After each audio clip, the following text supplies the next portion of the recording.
Hello and welcome to How to Log In. In this video, I'm gonna be teaching you how you can delete your message history in Signal. So let's go ahead and start the video without wasting any more time.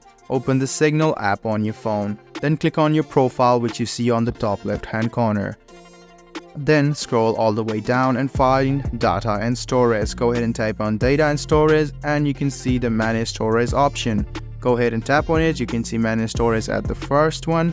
Go ahead and tap on it and you can see at the end is Delete Message History. Go ahead and tap on Delete Message History and this will ask you if you really want to delete the history, because this will permanently delete all message history and media from this device and any other linked devices. So if you're sure you want to delete the message history, you can move forward and click Delete.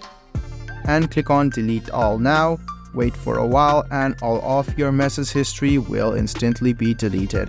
So I hope this video about how you can delete your message history in Signal was helpful for you. If you still have any kind of confusion, please do mention us on the comment section down below. Like the video, subscribe to the channel and do hit the bell button for more. Hope to see you in the next video as well. Until then, goodbye, take care and make sure you enjoy.